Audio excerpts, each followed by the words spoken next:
amlwg mae Plaid Cymru o blaid annibyniaeth i Gymru. Felly, pam ych chi'n credu mai hwnna'r model byddai orau ar gyfer taclo tlodi yn Nghymru? Wel, mae gadael dros yr undeb Prydeinig yw bod rhyw fath o solidariaeth, bod yr ardaloedd cyfoethog o Prydain yn helpu yr ardaloedd tlawd. Dyna beth oedd naratif llafur am degawdau. Wel, ers yr 80au, dyw hynny ddim wedi bod yn wir.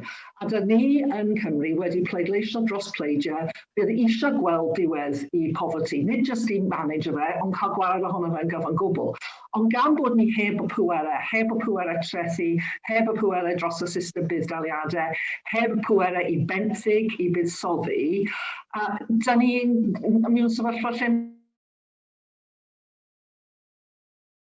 angen annibyniaeth mwyn cael y pwerau i sicrhau bod ni'n gallu cael gwared o tlodi yn ein gwlad ni.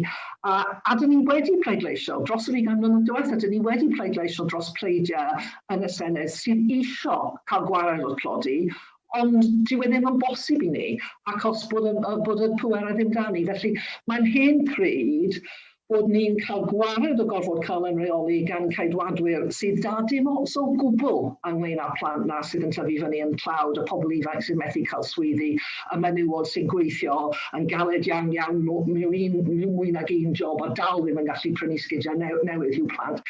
Does dim ots dyn nhw, ond dyna dewis pobl Lloegr. Os maen nhw moyn ceidwadwyr, digon teg, ond dyn ni yng Nghymru ar y gyfan ddim. Felly mae angen annibyniaeth arno ni mwyn gwareddu beth dyn ni fel gwlad wedi dewis, a mae hynny'n cynnwys cael gwared o tlodi. Chi'n rhywun sydd wedi gwneud lot o waith ar y cyfansoddiad, wedi trafod lot o fe yn gyhoeddus.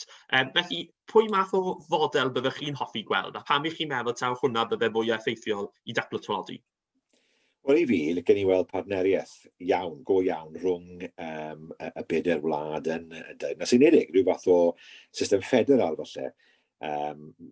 4 Senedd i bob wlad, a wedyn ni Senedd ffederal.